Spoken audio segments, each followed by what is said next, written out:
Teman-teman yang dirahmati Allah, di dalam ayat ketiga surat Hud, Allah Subhanahu wa ta'ala berjanji kepada hamba-hamba yang senang beristighfar. Wa anistaghfiru rabbakum. Jadilah kalian orang yang selalu beristighfar kepada Rabb kalian. Salah satu kalimat yang Allah paling suka dari hambanya itu adalah astaghfirullahalazim. Jadi kalau kita pengen Allah itu senang kepada kita, kalau kita pengen Allah itu sayang sama kita, sering-seringlah ucapin astaghfirullahalazim. Sekali kita ngomong astaghfirullahalazim, sayang Allah sama kita itu bertambah.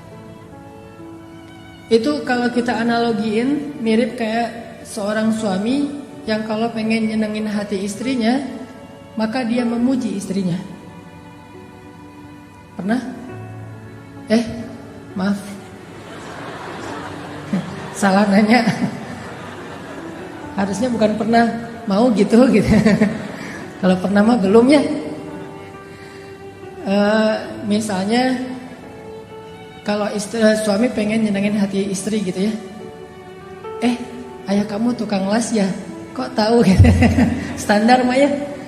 Sekarang mah udah gak zaman yang gitu. Modelnya lebih variatif. Harus improve. Misalnya lagi kayak jalan gitu, lagi jalan sama pasangan, terus kesasar karena tadi pakai GPS ternyata lost sinyal gitu kan. Jadi kesasar aja, salah belok. Udah kesasar, istri ngomong, kayaknya kita salah jalan deh, perasaan jalannya gak lewat sini loh. Terus suaminya bilang, iya ya, kenapa ya kalau jalan sama kamu aku suka kesasar aja. Terus pasti dia bilangnya, kok salah aku sih? Emangnya gara-gara aku kesasar? Bukan, soalnya kalau jalan sama kamu aku pengennya ke hati kamu. Kan gimana pun juga, walaupun itu mungkin gombal lah ya, gak mungkin juga jalan ke hati. Maksudnya hanya kiasan. Seneng kan dipuji, kayak Nabi memuji Aisyah dengan pujian apa? Ya Aish gitu, ya Humairah. Terus Nabi suka godain Aisyah gitu kan, nyenengin hati tuh. Kita juga sama teman kita kalau misalnya dia menghargai kita, mengapresiat kebaikan kita, pasti dia muji kita dan bikin kita makin semangat kan. Nah, analoginya kurang lebih kayak gitu. Kalau teman-teman pengen sayang Allah itu bertambah, kalau teman-teman pengen Allah itu makin perhatian sama kita, sering-seringlah ngucapin astaghfirullahalazim. Allah tuh sayang banget sama hamba yang beristighfar. Kalau seorang hamba beristighfar, Allah itu gak ngelihat dosa yang masa lalunya, Allah ngelihat istighfarnya. Coba. Dan istighfar kita itu kalau benar-benar tulus dari hati, satu kali doang kita ngucapin istighfar, itu cukup untuk menghapus semua dosa kita yang memenuhi langit dan bumi loh. Jadi kalau orang sering-sering beristighfar itu bukan karena istighfarnya kurang untuk bisa menggugurkan dosa, enggak kurang.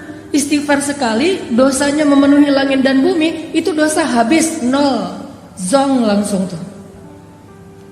Terus ngapain kita harus sering-sering istighfar? Seseorang itu memperbanyak istighfar bukan karena satu istighfar itu kurang, tapi karena dosa kita tuh terulang terus, berulang kali. Maka istighfar lagi, dosa lagi, istighfar lagi, dosa lagi kan? Bukan berarti kalau kita istighfar kurang dari 100, berarti dosa kita belum dihapus. Enggak, sekali doang. Kalau itu berasal dari hati, Allah hapus semua dosa-dosa kita. Allah itu enggak ribet, enggak kayak manusia. Coba kalau kita ke teman kita ada kesalahan, minta maaf berapa kali biar dia maafin? Berkali-kali kan? Kita telepon, di reject. Kita japri, enggak di-read sama dia. Kita DM, gak dibaca-baca juga, gak dibalas. Kita request biar bisa masuk ke akun dia, gak diterima karena di lock akunnya. Itu manusia. Apalagi kalau dia udah sebel banget sama kita, langsung di blok tuh. Sampai kita harus pakai nomor baru, pakai ganti akun baru, baru bisa japrian lagi sama dia. Itu manusia. Allah itu nggak pernah ngeblok hambanya kalau selama hamba itu minta maaf kepada Allah. Nggak pernah kita astagfirullahalazim nggak dirit sama Allah. Nggak ada itu. Kalau kita minta maaf sama teman kita bisa aja nggak dirit kan? Maafin gua ya, gua salah gitu. Udah kesen, terus ada contrengan 2, tapi nggak dirit sama dia. Kalau ke Allah pasti dirit. Detik itu juga dirit sama Allah. Langsung jadi warna hijau tuh atau biru. Astagfirullahalazim, sentring langsung biru. Wah, Allah ngerit nih. Karena Allah itu online-nya 24 jam sehari, nggak pernah offline, nggak pernah lost sinyal, nggak pernah habis baterai. Maaf ya nggak dirit, habis baterai lagi di charge, nggak ada itu. Apa ayat Allah itu online terus? Kulla yaumin huwa fi sya'n, fabi ayyi ala'i rabbikuma tukadziban. Setiap hari Allah online. Kulla yaumin huwa fi sya'n. Kalau kita nggak setiap hari online, atau kita online pun tapi sibuk dengan chat di grup yang lain. Grup ini cuma jadi CCTV doang kan? Kayak misalnya kita punya 3 grup SD, SMP, SMA gitu. Kalau udah nambah lagi nanti grup jomblo yang fisabilillah gitu. Nambah lagi gitu ya. Grup ayah muda misalnya.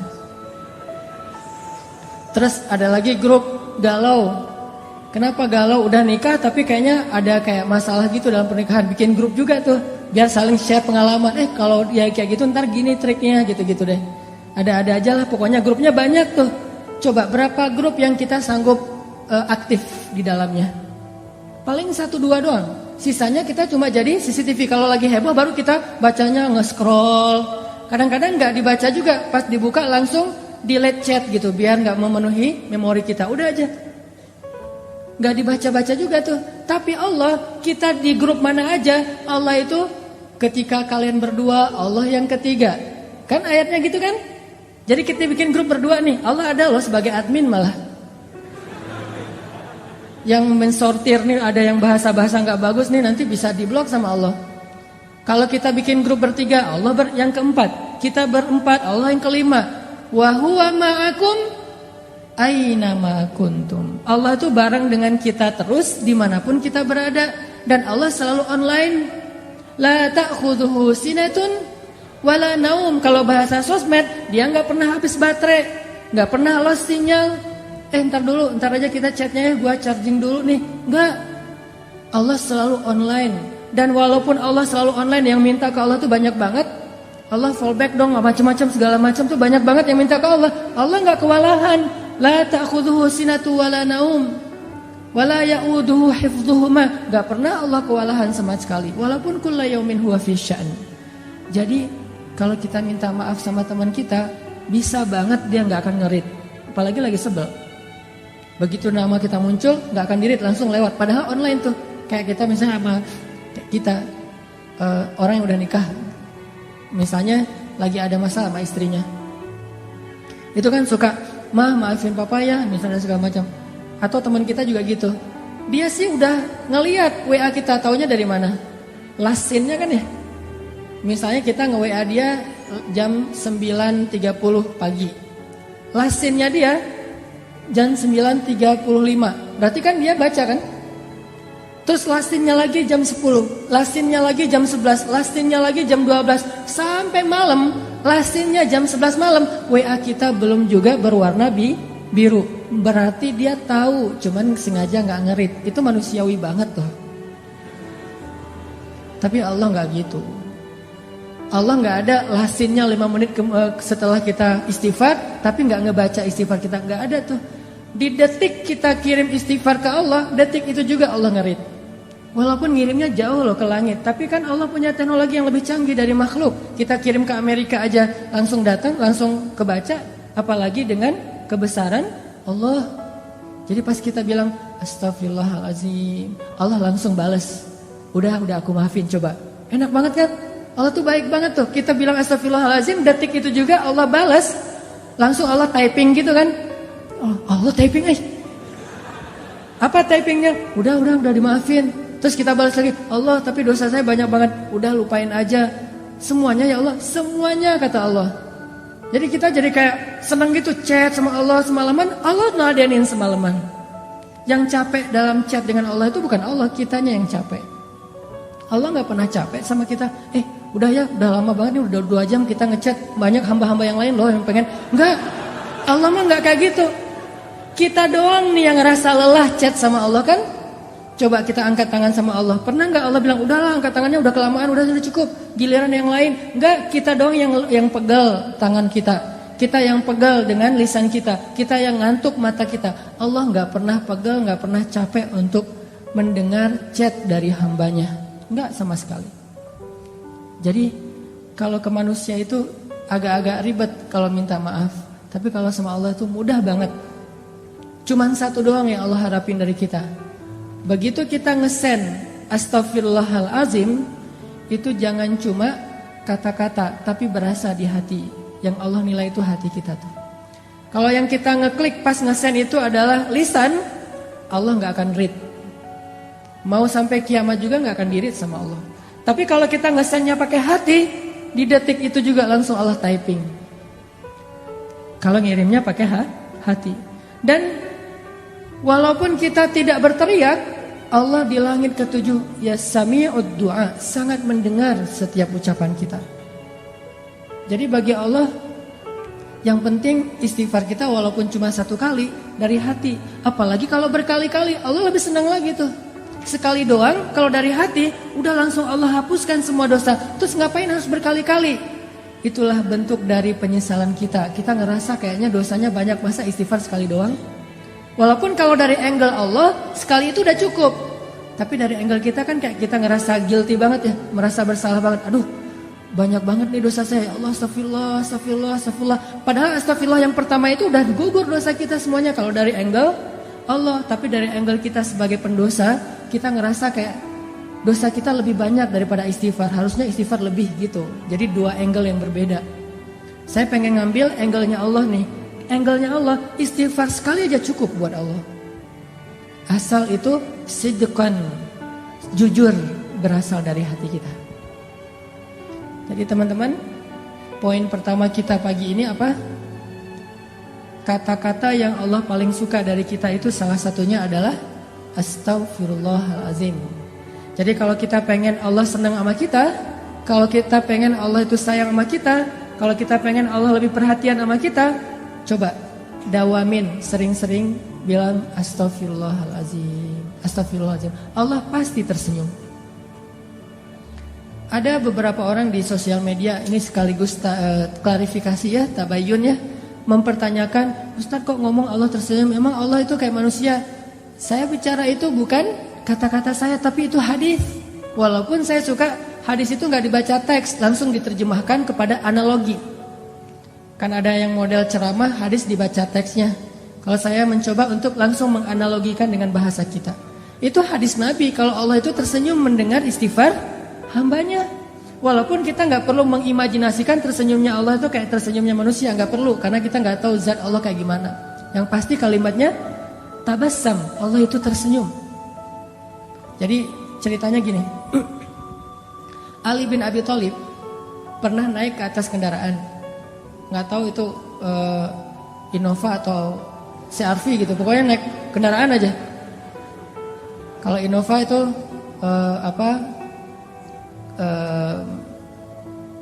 kuda, kalau Alphard itu berarti onta merah. Nggak tahu dia naik apa. Kan onta, teman-teman tahu harga onta? Onta merah itu harganya 1 miliar. Jadi orang Arab itu punya 100 onta, itu orang kaya banget tuh. Kayak orang kaya kampung kan gak punya duit di tabungan ya. Punyanya sapi gitu banyak kan. Satu lembah itu penuh dengan sapi-sapi dia. Kalau kita juga punya sapi dol. Sapi dol. Nah jadi Ali bin Abi Thalib ceritanya naik ke atas kendaraan. Kalau kita tuh lagi buka pintu mobil atau lagi naik ke atas motor. Pas naik Ali bin Abi Thalib membaca Bismillah ya Allahu Akbar. Jadi pas naik ke atas kendaraan bacanya Bismillah ya Allahu Akbar. Pas udah duduknya nyaman pakai sabuk pengaman gitu, nyalain mesin, kemudian mobil atau motornya mulai jalan dikit-dikit nih, ternyata bukan lewat mesin jalannya, didorong, soalnya harus dorong dulu baru nyala gitu. Motor butut misalnya, nyala nih, jalan nih kendaraan kita, maka Ali membaca doa safar, subhanalladzi sakhkhara lana hadza, dan seterusnya. Ketika udah selesai doa itu, Ali mengatakan kalimat Rabbi zalamtu nafsi faghfirli faman yaghfirudz dzunuba illa ant. Ya Allah, saya sudah menzalimi diri saya sendiri. Maafin saya. Siapa yang bisa memaafkan dosa selain Engkau ya Allah? Setelah membaca kalimat ini, Ali tersenyum.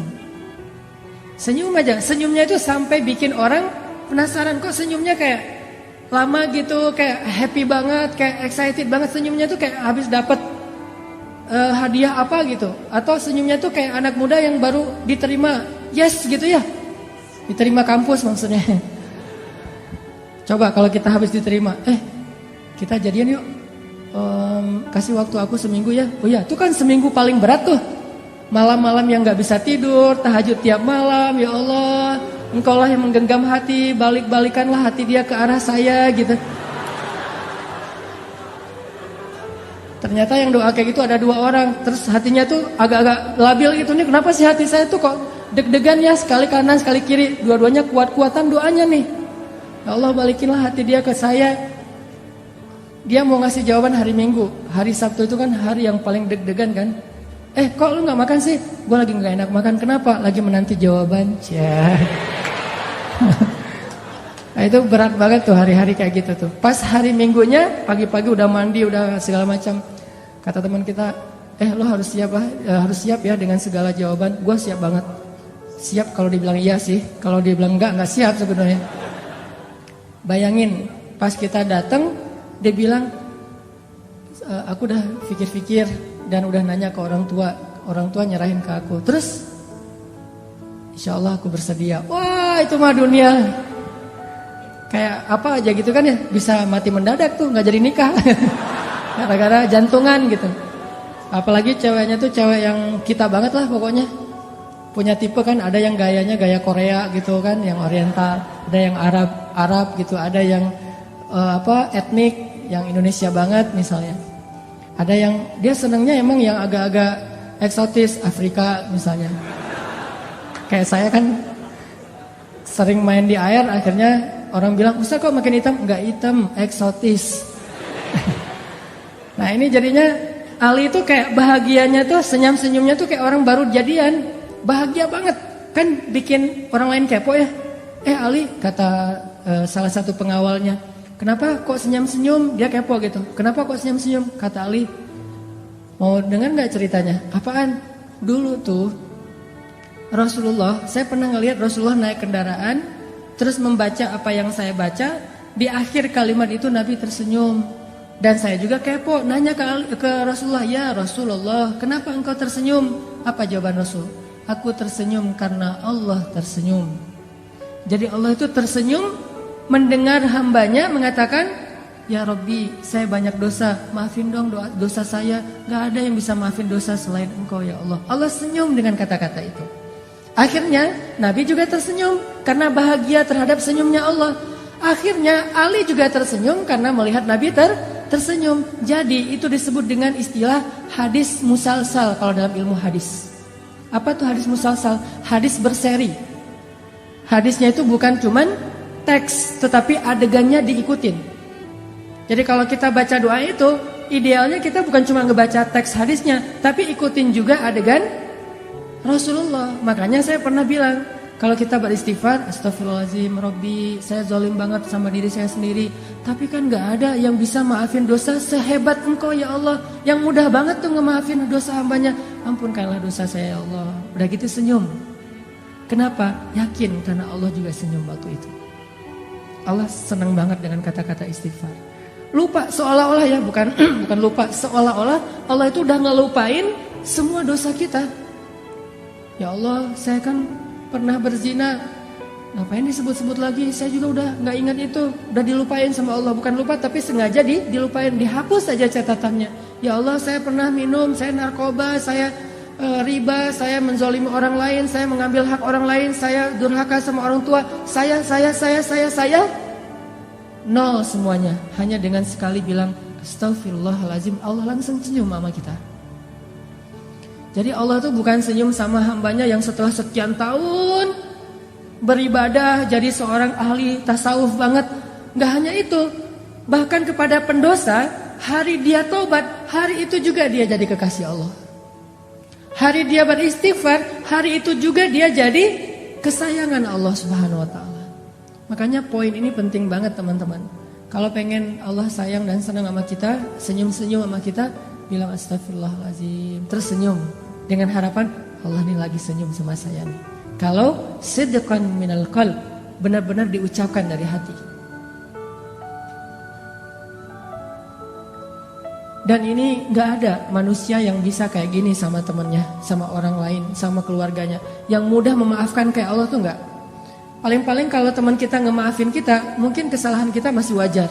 Coba kalau kesalahan kita itu sekian tahun, nyakitin hati dia terus, bayangin. Dari sejak 10 tahun yang lalu, sehari 5 kali kita nyakitin hati dia. Sehari 5 kali dia telepon, kita reject. Padahal dia tuh paling baik loh sama kita. Coba bayangin ya, teman-teman nih. Pernah gak ngerasa kayak berjasa kepada seseorang? Pernah? Mungkin gak jasa seperti ayah dan ibu kita lah, tapi merasa kayak pernah ngebantu temennya gitu. Dan kita ngerasa kita tuh udah jadi orang penting buat dia, udah pernah punya jasa, pernah punya budi ke dia. Terus suatu saat kita gak butuh dia, cuman pengen nyapa doang. Bukan karena butuh, cuman pengen nyapa doang, silaturahim. Telepon, di reject. Bukan gak diangkat, kalau gak diangkat mungkin dia lagi kuliah, lagi di kamar mandi sehingga gak diangkat, atau lagi tidur. Ini di reject. Pas kita telepon, langsung di reject. Oh, mungkin ketekan gak sengaja gitu. Udah, telepon lagi. Dan itu gak telepon waktu itu juga. Kita telepon pagi sekali, di reject. Nanti siang telepon lagi, di reject. Sore telepon lagi, di reject. Maghrib telepon lagi, di reject. Malam telepon lagi, di reject. Sehari 5 kali, sudah 10 tahun kayak gitu, bayangin. Gimana tuh perasaan kita? Paling-paling dia itu paling baik itu nge-rejectnya tuh dengan tulisan. Lagi driving, lagi meeting, lagi on the way, lagi apa misalnya kan gitu. Kadang-kadang nge-rejectnya tanpa alasan, reject aja. Gimana perasaan kita? Harusnya kan Allah lebih dari itu, karena Allah sering kita reject. Allahu Akbar, Allahu Akbar. Suara radio tuh pindah channel. Suara TV pas waktu maghrib matiin, pindah channel gitu kan. Atau kita pakai gak sengaja gitu, alarm di handphone kita pakai suara azan, langsung di close gitu. Kalau di masjid langsung kita pindah tempat.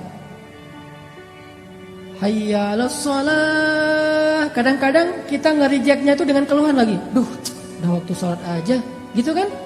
Jadi kesan ke Allah itu kalimat keluhannya. Nelfon aja sih. Coba kalau kita digituin. Kan kalau misalnya ada yang nelfon kita, telepon masuk, suka ada nolaknya pakai apa kan? Ada menu custom gitu kan? Coba di custom terus kita nulis gini. Kok kamu ganggu aja sih? Bisa nggak ngirim ke orang kayak gitu? Berani nggak? Bahaya banget kan? Kita nelpon orang terus dia balas ke kita tulisannya ganggu aja sih. Gimana tuh perasaan kita? Kita tuh sering kayak gitu loh sama Allah. Aduh udah zuhur aja, udah asar aja. Apaan sih subuh-subuh kok ganggu orang tidur segala macam. Dan itu mungkin kita ngirimnya nggak dengan lisan, dengan hati. Bukankah Allah alimun bidatis sudur, tahu banget ucapan di hati kita? Coba. Tapi begitu kita bilang astagfirullahalazim, Allah itu lupain semua reject kita selama 10 tahun. Allah maafin semuanya. Coba kalau kita ke orang lain, dia nge-reject kita 10 tahun dengan dibalas kata-kata yang gak pantas gitu. Dia WA kita, dia bilang ganggu aja sih kerjaannya, terus aja bikin kita sebel. Setelah 10 tahun dia datang, maafin saya ya. Gimana? Gak akan diirit sama kita. Itu artinya famay yaghfirudz dzunuba illa anta. Siapa sih yang bisa maafin dosa sehebat Allah Subhanahu wa taala? Itu kalimat itu maksudnya kayak gitu. Allah tuh maafin kita itu gak pernah perhitungan, gak pernah dendam sama sekali. Sehingga apalagi teman-teman yang menghalangi kita untuk istighfar kepada Allah. Ma gharraka bi rabbikal karim. Apa terus masalah kita untuk enggak istighfar sama Allah? Masalahnya apa? Pasti satu doang masalahnya. Kita ngenyepelein Allah. Kita nganggap Allah itu enggak penting. Padahal hidup kita itu 24 jam di tangan Allah Subhanahu wa taala. Tapi kita sombong, seolah-olah kita bisa hidup tanpa Allah Subhanahu wa taala. Dan itu pun istighfar. Kalau istighfar kita nggak dari hati, 1000 kali itu nggak ngaruh buat Allah, nggak akan diirit sama Allah. Makanya ulama ada yang bilang istighfar yang butuh istighfar. Istighfar butuh istighfar. Kan ada tuh yang pakai jiglak-jiglak gitu kayak hitung untuk ngitung itu gitu kan, apa istilahnya gitulah ya, checker gitu kan, ada checker, terus kita istighfar, astagfirullah. Ketemu sama teman-teman kita pada ngobrol lagi ngafe nih, lagi nongkrong, oh iya si gaya gitu ya, pas dilihat sama teman kita dalam sehari 10.000, just keren ya, 10.000 istighfar. Cuman pas kita ngomong ke teman kita, dia nanya gitu, gimana ya? Aku kok males banget berzikir, istighfar aja jarang, kata teman kita. Wah, padahal itu gampang banget loh. Kalau lo lagi kosong waktunya lagi nggak ngapa-ngapain, daripada ngelamun, udah istighfar aja. Gua ngelamun doang, istighfar alhamdulillah sih sehari-hari nggak pernah kurang dari 10.000. Ngomong kayak gitu, maka 10.000 itu dosa semuanya. Bukan ampunan, dosa karena riya. Lalu yang ke 10.001, yang ke 10.001-nya istighfar dari hati. Astagfirullahaladzim, ya Allah maafin saya udah jadi riya. Maka yang 10.000 tadi itu jadi pahala semuanya. Coba, satu itu berpengaruh. Bisa jadi dosa, bisa jadi pahala. Yang mana dari hati, yang mana cuma di lisan. Kayak ada orang yang rajin tahajud gitu ya. Tahajudnya itu udah dawam banget lah, udah 10 tahun, udah 15 tahun tahajud terus. Ketemu sama temennya, kasih dong tips gimana biar bisa tahajud. Gua nih udah lama banget gak tahajud, gak tahu ngerasain tahajud tuh kayak gimana. Dia bilang, tahajud mah gampang. Kalau misalnya mau tuh udah saya mah tahajud gak perlu pakai jam waker, udah gak perlu pakai di handphone. Nanti dibangunin jam 3 lewat 5, jam 3 lewat 10, jam 3 bangunnya jam 13 gitu ya, habis zuhur. Enggak, udah gak perlu kayak gitu. Oh gitu, terus bangunnya gimana? Ya bangun aja, kebangun, pokoknya asal jam 3 malam saya pasti kebangun. Oh gitu, udah berapa lama? Enggak sih, baru sekitar 15 tahun lah. Gitu ya. Berarti 15 tahun kita tahajud 0. Kalau kita riak dari hatinya sombong. Tapi kalau hanya sekedar syiar, nyemangatin, Allah lebih tahu isi hati kita. Innamal a'malu binniyat. Terus gak usah ngejudge hati orang lain lah. Sombong lo, riak lo, enggak. Kita doang yang tahu. Setelah Allah Subhanahu wa taala pastinya. Makanya istighfar dari hati. Sekali aja udah luar biasa. Gimana kalau 100 kali kayak Nabi? Astagfirullahaladzim. Ya Allah maafin saya. Itu satu ya poinnya. Allah tuh senang banget dengan istighfar. Kalau dalam bahasa hadis, senangnya Allah kepada taubat dan istighfar hamba itu kayak melebihi senangnya seorang hamba yang dia kehilangan bekal dan kendaraannya di tengah padang pasir. Jadi ada seorang laki-laki gitu, analogi dari Nabi nih. Nabi bikin kayak semacam ilustrasi gitu. Ada seorang laki-laki lagi musafir di tengah padang pasir, terus dia kehilangan ontanya, dia kehilangan bekal-bekalnya, kehilangan minumnya, airnya, semuanya tinggal sebatang kara di tengah padang pasir. Nyari-nyari onta dan bekalnya itu gak nemu. Sampai akhirnya dia berputus asa. Ini saya bakalan celaka nih kali ini nih. Apes banget sih. Kehilangan onta, bekal, air segala macam di tengah padang pasir, kayak di tengah samudra kan. Kalau di tengah laut kan juga kita gak bisa minum. Sama persis kayak di tengah padang pasir. Panas, gak ada air. Wah ini pasti cuma bertahan 2 hari. Besok saya mau mati nih kalau kayak gini. Di hari ketiga, detik-detik dia udah berat banget, udah dehidrasi banget. Tiba-tiba dia dalam keadaan antara sadar dan tidak, muncul onta di sebelahnya. Onta yang tadi hilang tiba-tiba datang nih di sebelah dia. Dia udah hampir putus asa, udah 3 hari nyari ontanya tuh. Tiba-tiba muncul dengan bekalnya, dengan air yang masih tempat air yang masih terisi. Kemudian dia tiba-tiba langsung bangkit, megang ini halusinasi atau benar, ternyata benar ontanya. Dia ambil air itu, saking bahagianya dia bilang, ya Allah segala puji bagimu, engkaulah hambaku dan akulah Tuhanmu.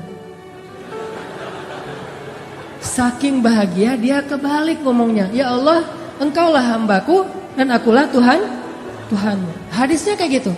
Saking senangnya sampai kebalik dia bicara, Allah lebih senang lagi kepada hamba yang beristighfar daripada laki-laki itu terhadap Apa yang dia temukan? Ini ilustrasi senangnya Allah sama orang beristighfar. Senang banget Allah sama istighfar. Jadi bisa dibilang orang yang istighfar itu kekasih Allah banget. Di hari pertama dia istighfar udah jadi kekasih Allah. Kalau jujur dari hati. Jadi pas kita habis bikin dosa, astagfirullahaladzim, astagfirullahaladzim, Allah langsung, ya kekasihku. Langsung gitu. Padahal kita belum jadi ahli ibadah, belum jadi orang yang soleh-soleh amat, belum banyak berilmu, tapi cuma istighfar doang, langsung jadi ahli surga tuh. Saat itu juga jadi ahli surga. Terus gimana dengan orang yang istighfarnya udah 10 tahun, 15 tahun, yang dawam setiap hari istighfar? Pasti jauh lebih luar biasa lagi yang Allah berikan untuk dia. Orang yang baru sekali doang udah dikasih banyak anugerah, apalagi yang sudah sekian miliar kali. Jadi istighfar itu amal soleh paling ringan, tapi luar biasa kedudukannya di mata Allah. Poin yang paling Allah suka dari hambanya itu kalau hambanya udah beristighfar. Suka banget. Saking sukanya Allah kepada orang yang bersifat, Allah tuh gak rela menjadikan manusia itu sempurna seperti malaikat. Allah gak rela. Saking Allah suka dengan kalimat istighfar. Kata Nabi, seandainya kalian tidak berbuat dosa, maka Allah akan membinasakan kalian. Bayangin, kalau kita gak buat dosa, Allah akan binasain kita. Tapi jangan disimpulin, oh kalau gitu kita buat dosa aja ya. Enggak, artinya manusia itu sengaja Allah buat, tabiatnya, fitrahnya emang pendosa. Gak sengaja aja buat dosa, apalagi sengaja kan. Coba kita jalan ke mall, sengaja gak sih mau ngeliatin aurat? Enggak kan? Gak sengaja doang. Kadang-kadang kita udah nunduk pandangan ke bawah gitu, tapi kelihatan juga. Kenapa? Soalnya kita di lantai 2. Sama aja gitu, udah ngeliat ke bawah, ghodul basor gitu, kena juga ngeliat ke bawah. Kalau di lantai paling atas, mending lihat ke atas aja deh. Lagi ngapain lo? Ghodul basor gitu. Ghodul basornya ke atas. Kok nggak ke bawah? Kan kita di atas. Begitu juga di tempat-tempat umum yang lain. Di jalan doang tuh, kita naik mobil, naik motor, orang di depan kadang-kadang apalagi banyak perempuan-perempuan yang mungkin mereka masih belajar tentang Islam, belum paham. Sehingga kadang-kadang naik motor pakai celana pendek atau rok pendek yang kelihatan, hanya kelihatan kakinya aja, itu sebetulnya nggak boleh dilihat. Tapi namanya kita nggak sengaja ngelihat. Astagfirullahaladzim, sama astagfirullah. Kan di tengah lagi lampu merah kan, di tengah tuh. Sini astagfirullah, di sini juga astagfirullah. Kumaha, gimana tuh? Nah, artinya nggak sengaja aja banyak dosa. Gimana sengaja? Jadi nggak usah ditambah yang sengaja deh. Karena kita nggak sengaja aja udah jadi pendosa. Jadi kita tuh, gua tuh pendosa loh, bangga lagi gitu ya. Maksudnya gua tuh manusiawi banget pendosa. Jadi kita tuh nggak usah direncanain, disetting gitu, di prepare, pengen buat dosa. Nggak usah, udah pasti jadi pendosa. Kullu ibni Adam khata'. Semua anak Adam itu pasti pernah lakuin kesalahan. Sampai Nabi bilang, kalau kalian nggak bikin salah, Allah binasain kalian tuh. Terus Allah ganti dengan manusia yang lain yang mereka akan bikin salah, lalu mereka minta maaf kepada Allah, yang Allah akan memaafkan kesalahan mereka. Allah tuh senang dengan istighfar. Makanya diciptain hambanya itu gak sempurna kayak kita, biar Allah dengerin istighfar dari kita. Begitu kita bilang astagfirullahaladzim, Allah sayang banget langsung sama kita. Kayak kita bilang I love you, Allah langsung bilang I love you tuh deh pokoknya. Jadi kayak kata-kata yang paling sakral gitu kan. Kata-kata paling sakral tuh I love you. Benar? Kalau buat saya mas, kata-kata yang paling sakral itu kalau ke makhluk itu adalah I love you gitu. Dan yang lebih sakral lagi I love you too. Kadang-kadang I love you. Oh iya, nah, itu kan pahit banget tuh. Berat banget tuh. Kalau ngirimnya pakai WA gitu, cuma dibalas senyum doang, atau dibalas emoticon tutup wajah gitu, apa gitu, malu-malu gitu, kan itu nggak enak banget ya. Berkali-kali digituin, akhirnya ujung-ujungnya apa? Kita adik kakak aja ya. Itu mah lebih berat lagi tuh. Mending jadi musuh ya daripada adik kakak ya. Ini kata-kata yang kalau ke manusia mah kayak kata-kata ajaib aja. Nah, kalau ke Allah, salah satu kata-kata ajaib itu astagfirullahalazim. Jadi ilustrasinya tuh kurang lebih buat Allah senang banget tuh dengan kata-kata astagfirullahalazim. Itu satu ya teman-teman. Kedua, istighfar itu Allah bukan hanya senang kepada kata-kata istighfar. Allah bukan hanya akan pasti menghapus dosa-dosa orang yang beristighfar. Tapi yang lain Allah juga selain menghapus dosa-dosa kita, setiap kali kita beristighfar Allah kasih hadiah loh. Jadi bukan cuma Allah nge-read, Allah typing, Allah ngebales, Allah ngechat sama kita, tapi Allah juga tiba-tiba ngirim gosen Tiba-tiba di rumah kita, Bu, ini ada yang ngirim, Mas, Kak, Bang gitu. Ini ada yang ngirim gosen. Pas dibuka hadiah dari siapa? Dari Allah. Coba. Allah itu bukan cuma senang kalau kita bilang maafin saya ya Allah, langsung Allah read, langsung Allah typing, ya udah dimaafin. Bukan cuma segitu. Pas begitu kita nulis kayak gitu, Allah langsung nyiapin kado, hadiah, send kepada kita. Bisa sampainya hari ini, bisa sampainya besok, bisa nanti dikasihnya di akhirat. Karena di akhirat kita lebih butuh itu daripada di dunia. Yang pasti Allah nge-send hadiah buat orang yang bersifat. Pasti itu 100% Allah kasih. Cuman ada yang dikasihnya sekarang, ada yang kasihnya ntar sore, ada yang dikasihnya besok, ada yang dikasihnya someday, ada yang kasihnya next time pas nanti kita di akhirat. Yang jelas Allah pasti ngasih kita hadiah. Makanya kalau kita udah istighfar, kita tuh kayak astagfirullahaladzim ya Allah. Berarti udah dimaafin dosa. Plus kita bayangin, waduh saya punya hadiah nih dari Allah nih, surprise. Cuman belum tahu. Nanti Allah kasih kapan? Begitu kita butuh Allah kasih. Kayak 3 orang yang terkurung di dalam gua kan. Hadis populer itu. 3 orang terkurung di dalam gua. Yang membuat mereka bisa selamat apa? Hadiah-hadiah terhadap amal soleh mereka di masa lalu kan ya. Yang tadi kita baca di ayat ketiga, Allah pasti membalas setiap kebaikan dengan kebaikan. Allah pasti balas. Istighfar itu bagi Allah itu kebaikan. Padahal istighfar itu kewajiban itu ya. Namanya orang berbuat salah kan wajib minta maaf kan. Tapi bagi Allah itu bukan cuma kewajiban, kebaikan coba. Kalau kita ada orang minta maaf ke kita, kita bilang wajar sih orang dia salah pasti minta maaf dong. Tapi kalau Allah ngelihatnya nggak kayak gitu, dia baik banget ya mau minta maaf gitu coba. Kurang baik apa Allah sama kita? Coba kalau kita disakitin orang, ditikung misalnya, lagi ngecengin, tiba-tiba teman kita nyalip duluan karena dia udah punya modal gitu. Kita ke rumahnya naik angkot terus macet-macetan dulu, dia naik ninja. Udah sampai di rumahnya, pas kita datang, nih ninja siapa ya? Jangan-jangan ninja kakaknya gitu. Ternyata dia udah duluan, Pak, lagi PDKT sama calon mertua. Kan kita disalip tuh. Pulang dia bilang, maaf ya gua nyalip lo, gua tahu sih lo mau ke situ. Kok kamu udah tahu? Ya gimana perasaan saya mah nggak bisa ditahan, saya mah sayang banget sama dia segala macam. Oh ya udah, gua maafin. Udah aja gitu. Apakah kita akan menganggap permintaan maaf dia itu sebagai sebuah kebaikan? Tidak, kita menganggap itu sebagai sebuah kewajiban dan kewajaran. Tapi Allah ke orang yang beristighfar menganggapnya itu kebaikan loh. Allah tuh kayak merendah banget gitu, walaupun Allah maha mulia dan maha tinggi. Kayak ngasih hati banget ke hamba-hambanya. Kita astagfirullahaladzim ya Allah saya udah buat dosa. Hambaku ini baik banget ya minta maaf. Padahal itu tuh udah jadi kewajiban kita sebagai pendosa. Tapi Allah anggap kebaikan. Sehingga Allah kasih hadiah ini hadiah buat yang berbuat baik. Dan hadiah itu pasti sesuatu yang sangat kita butuhin dalam hidup.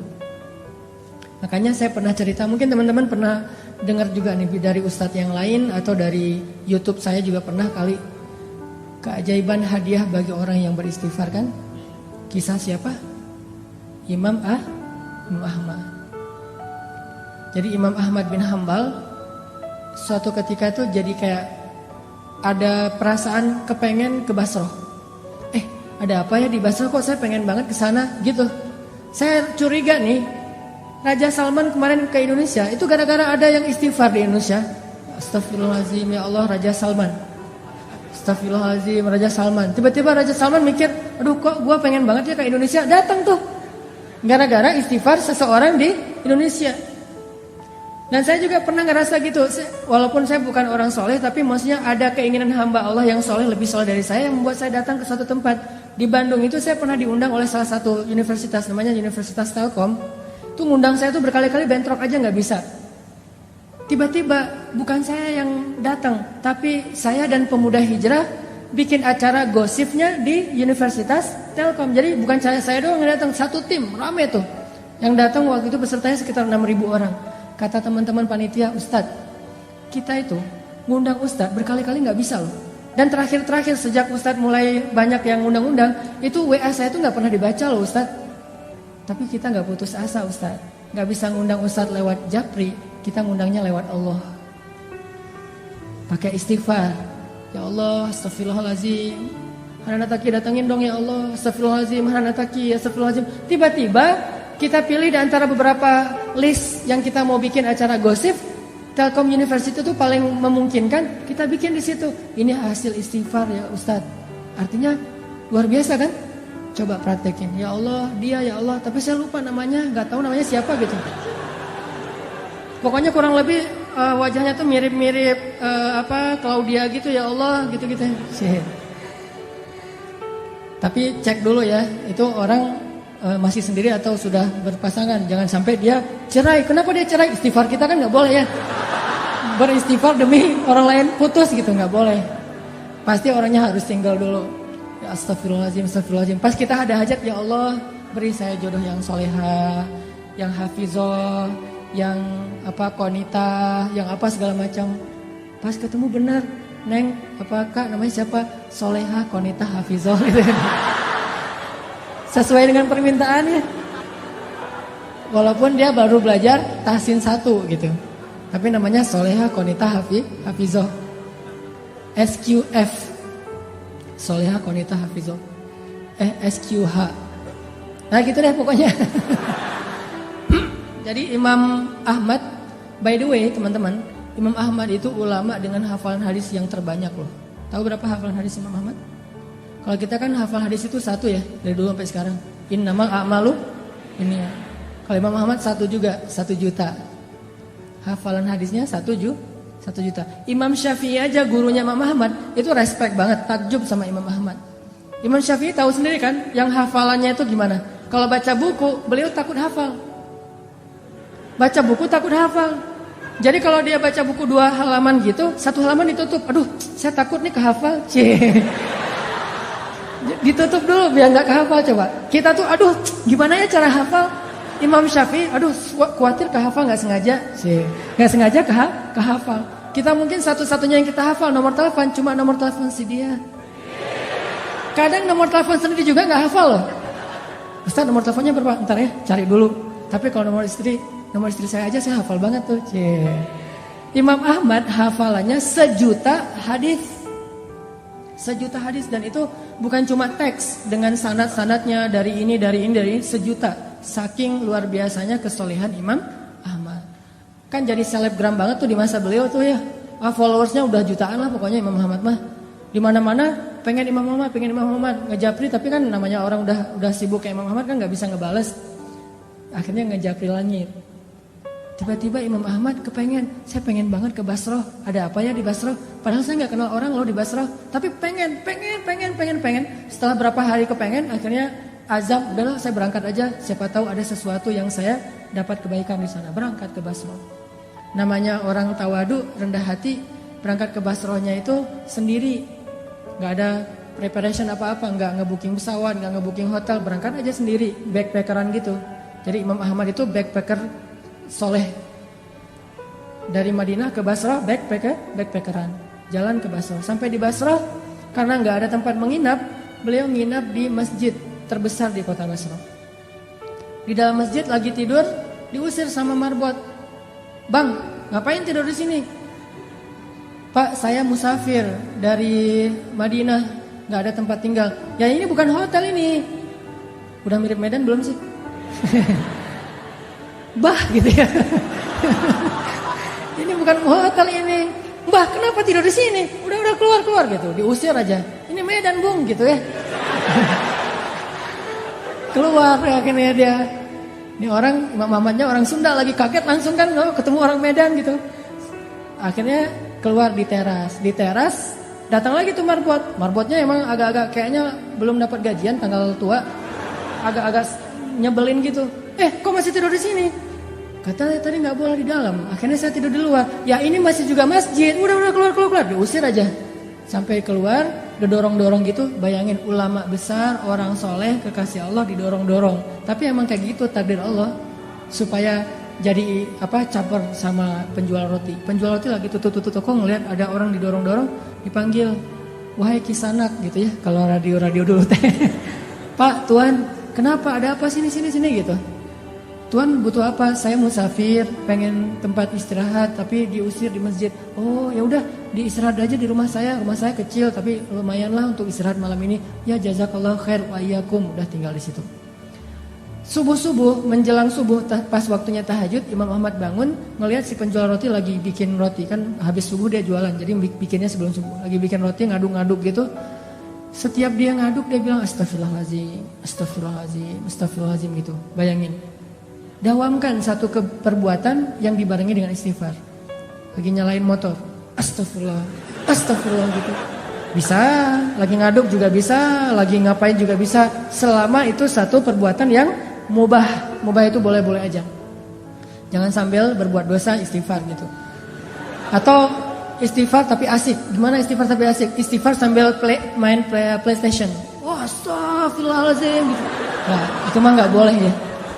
Itu namanya mencampur adukan antara hak dan wala talbisul haqqa bil batil. Janganlah kalian mencampur adukan hak dan batil. Astagfirullahaladzim, astagfirullahaladzim. Daripada ngelamun, daripada bengong gitu, mending daripada bersiul, ya udah astagfirullah aja. Walaupun mungkin bersiul boleh-boleh aja, tapi yang nggak dapat pahala, walaupun nggak dosa juga gitu. Astagfirullah.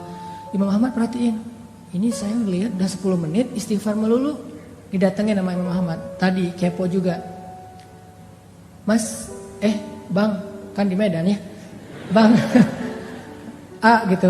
Oh, orang Bandung ya. Bang, saya lihat abang istighfar terus setiap ngaduk ini. Ya, kenapa? Enggak, saya penasaran aja udah berapa lama kayak gitu. Alhamdulillah udah sekitar 10 tahun saya kayak gini. Saya selalu kalau ngaduk roti itu istighfar biar ada kebaikan setiap adukan roti. Siapa tahu rasa rotinya lebih gurih kalau bahasa kita. Oh, udah 10 tahun. Udah 10 tahun alhamdulillah. Terus boleh tahu enggak hasil dari dawamnya istighfar 10 tahun itu apa? Abang udah dapat apa nih dari istighfar? Alhamdulillah sejak saya istighfar kayak gini, Allah selalu ngasih apa yang saya minta. Gak pernah saya berdoa yang Allah tolak, semuanya dikabulin sama Allah. Kecuali satu yang belum dikabulkan. Apaan? Saya tuh pernah berdoa, ya Allah saya pengen banget selfie sama Imam Ahmad. Pengen banget tuh. Gak apa-apa Allah sekali aja, yang penting bisa ketemu sama Imam Ahmad. Pengen jabatan tangan, pengen tahu wajah orang yang hafal hadis 1 juta hadis itu kayak gimana. Saya minta ke Allah, cuman mungkin belum aja, tapi saya yakin pasti akan dikabulkan. Imam Ahmad langsung nangis coba. Masya Allah. Jadi ini nih yang menarik saya ke Basrah nih. Istighfar dialah yang membuat Imam Ahmad pengen banget ke Basrah. Bela-belain habis-habisan sampai diusir-usir di masjid gara-gara dia beristighfar. Jadi pengaruhilah hati seseorang, pengaruhilah hidup seseorang dengan istighfar kepada pemilik hati dan kehidupan orang itu. Astagfirullah, astagfirullah. Tapi jangan baru istighfar 3 kali mintanya banyak gitu. Istighfar dulu aja. Dawamin. Nanti kalau kita butuh, jadi mintanya itu kayak pamungkas ya. Kalau kita butuh banget, minta pakai istighfar. Jangan diobral. Istighfar 10 kali, ya Allah saya udah 10 kali nih. Boleh minta ini enggak? Enggak, dawamin dulu aja. Walaupun kalau untuk dosa sekali cukup, tapi kalau untuk yang hadiah, kalau bisa lebih banyak. Sampai setahun, 2 tahun kita dawamin, nanti lihat deh hasilnya tuh luar biasa. Pokoknya kalau kita punya hajat sesuatu, yang pertama yang harus kita lakukan itu adalah minta kepada pemilik segala sesuatu. Ada hajat apa? Minta kepada pemilik segalanya. Misalnya pengen sesuatu yang baik atau yang minimal mubah, pengen jalan-jalan. Istighfar aja, astagfirullahaladzim, astagfirullahaladzim. Nanti begitu kita minta ke Allah, ya Allah saya pengen haji banget nih. Istighfar kita udah 10 tahun, langsung Allah kasih kejutan yang kita gak pernah menduga-duga loh. Jadi gampang banget, tinggal minta aja sama Allah. Yang harus kita prepare dari sekarang itu adalah bikin diri kita itu orang yang sangat diperhatikan sama Allah. Kalau kita udah jadi kayak ring satunya Allah, masuk grupnya itu yang Allah juga memprioritaskan banget. Grup itu, siapa grupnya? Grup orang yang rajin istighfar. Masuk ke grup itu, dan Allah yang mengadminin grup itu. Kita gak tahu apakah kita udah masuk atau belum, tapi berusaha aja. Siapa tahu setelah sekian tahun kita istighfar, akhirnya Allah mengundang kita, menginvite kita masuk ke grupnya orang-orang yang rajin beristighfar. Kalau udah masuk ke grup itu, setiap kali Allah ngeposting, ngebroadcast kebaikan-kebaikan, ini ada diskon apa gitu, kita langsung dapat nih. Makanya pantaskan dulu diri kita, dawamin. Akhirnya Imam Ahmad bilang, sayalah Ahmad bin Hambal. Oh benar ini Ahmad bin Hambal? Ya nggak salah, nggak salah. Masya Allah, udah pelukan. Ini keajaiban dari istighfar. Coba, butuh apa dalam hidup? Pasti kita punya banyak kebutuhan. Sampai kita minta garam aja kata Nabi, minta dulu ke Allah baru cari di warung.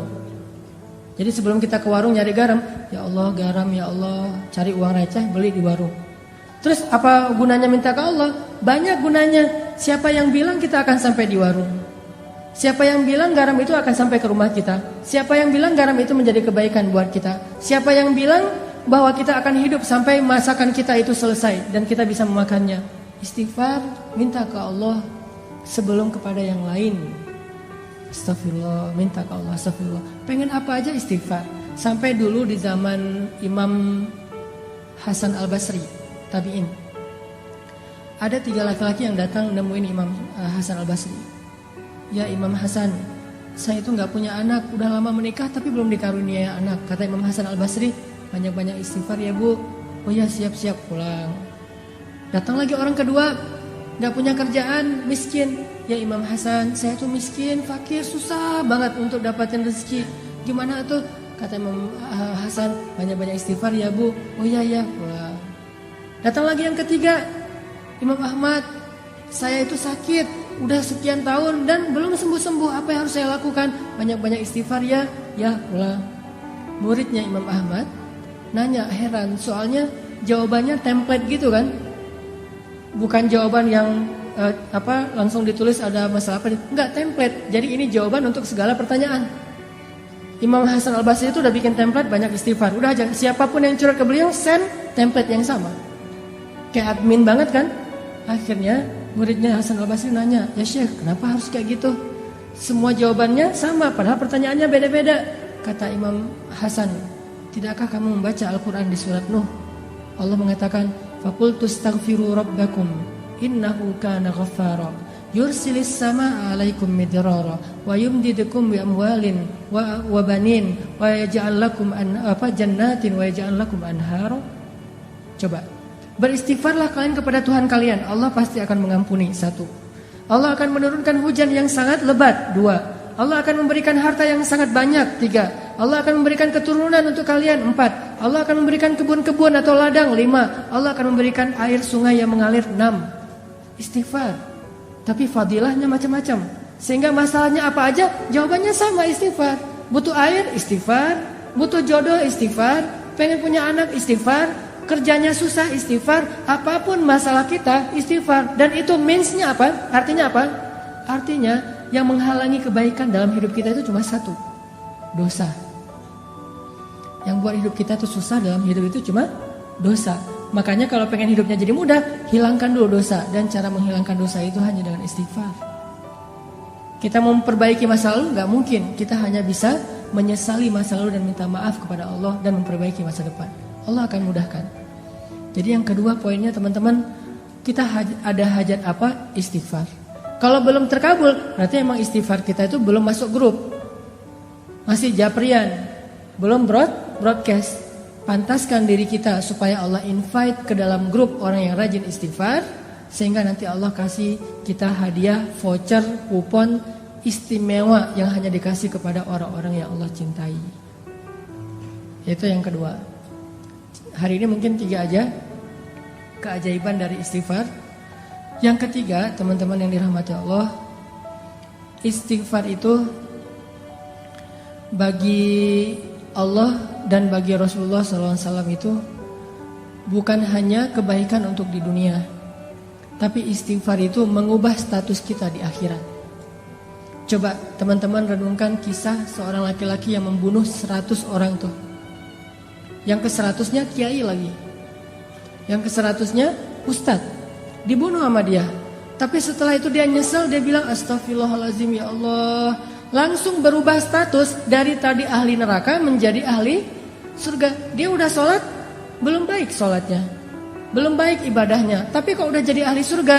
Karena orang yang beristighfar, Allah bukan hanya akan mengampuni dosanya, bukan hanya akan mudahin hidup dia di dunia, tapi Allah juga bakalan ngasih banyak janji-janji kebaikan di akhirat. Jadi istighfar tuh bisa dibilang kayak investasi masa jangka panjang.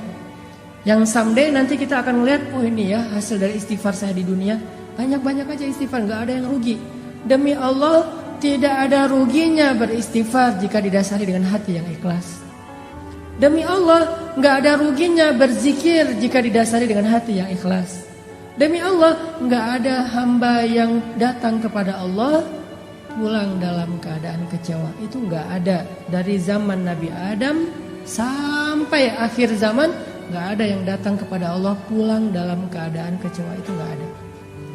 Kalau kita datang ke rumah dia pulang kecewa itu biasa.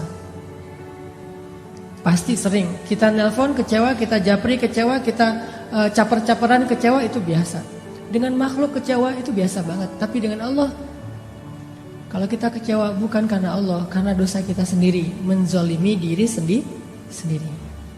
Makanya teman-teman yang dirahmati Allah, yuk kita dawamin istighfar. Mulai sekarang kita bikin target deh. Kalau ustadz-ustadz yang lain pernah menjelaskan tentang keajaiban. Sebetulnya dalam Islam itu ada 3 amalan ya. Itu hasilnya itu ajaib banget. 1 sedekah, 2 tahajud, 3 istighfar. Kalau sedekah mungkin teman-teman sering dengar dari Ustadz Yusuf Mansur. Tahajud juga Ustadz Arifin Ilham. 1 dari 3 itu adalah istighfar. 3 amalan ini nih, itu ajaibnya itu pokoknya menurut saya itu unik aja.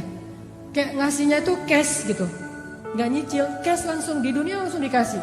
3 tuh, sedekah, tahajud, istighfar. Karena saya hari ini dikasih tema tentang istighfar, kita coba azam mulai sekarang saya pengen banyak-banyak istighfar. Nanti suatu saat kalau butuh apa-apa, kita udah punya modal nih, istighfar sekian tahun, sehingga Allah mudahin urusan kita dari sekarang. Karena makin lama kita mulai, makin lama kita mengambil hasilnya. Ibarat makin lama kita bercocok tanam, makin menunda-nunda waktu, makin lama panennya. Dari sekarang aja nih kita mulai nanam bibit-bibit istighfar. Nanti mudah-mudahan setelah 6 bulan Allah akan menunjukkan hasil dalam kehidupan kita. 6 bulan lagi pengen apa? Setahun lagi pengen apa? 2 tahun lagi pengen apa? Dan kepengen kita kadang-kadang berubah-ubah, tergantung kebutuhan. Pokoknya kita pasti punya hajat suatu saat nanti. Mulai sekarang kita bikin investasinya dengan istighfar. Suatu saat ketika kita berdoa kepada Allah, Allah akan menganggap ini doa hambaku yang rajin beristighfar. Kayak cerita-cerita tadi. Itu aja yang bisa saya sampaikan. Dan insya Allah nanti di akhir sesi kita akan ada sesi penggalangan dana untuk saudara-saudara kita. Kalau nggak salah panitia di Palestina. Untuk Palestina atau Syam? Oh Somalia, Masya Allah. Untuk saudara-saudara kita di Afrika, di Somalia yang berada dalam kondisi kelaparan. Dan kita tahulah, pasti kalau googling banyak banget tuh bahan tentang gimana kondisi di Somalia. Yang anak bayi itu sampai minum air dari genangan yang ada di tanah. Saking kurangnya air, kurangnya makanan. Jadi kita coba belajar untuk buka puasanya barengan dengan saudara kita di Somalia. Jadi infak kita hari ini akan disumbangkan ke Somalia untuk takjil saudara-saudara kita yang kelaparan di Somalia. Jadi silakan nanti kita niatkan, ini buat takjil adik saya di Somalia, ini buat takjil kakak saya di Somalia. Infak semampu kita, dan walaupun sedikit tapi tetap ngasih. Jangan sampai kita nggak ngasih. Kalau nggak ngasih sekarang nggak apa-apa, nanti ngasih di waktu yang lain. Yang jelas kita komitmen dulu, berazam dulu, saya pengen bantu nih. Mudah-mudahan dengan kayak gitu nanti Allah kalau kita minta sesuatu, Allah pasti ngasih. Kalau nggak dikasih sekarang, pokoknya dikasih. Nggak akan mungkin Allah nggak berkomitmen. Fadhkuruni azkurukum. Ingat aku di waktu kalian senang, aku ingat kalian di waktu kalian susah, insyaallah. Nanti di akhir sesi panitia akan menyebarkan kotak infak buat saudara-saudara kita semampu kita yang bisa kita sumbangkan. Dan marilah kita tutup sesi kita hari ini dengan muhasabah, dengan berdoa, dengan beristighfar. Mungkin diawali dulu dengan istighfar bareng-bareng ya. Sekitar 100 kali, setelah itu nanti kita berdoa.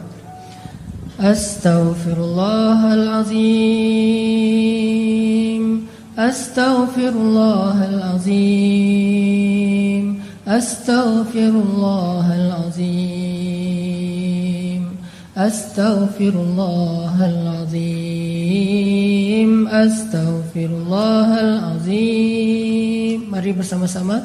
Astaghfirullahalazim, astaghfirullahalazim, astaghfirullahalazim, astaghfirullahalazim, astaghfirullahalazim, astaghfirullahalazim,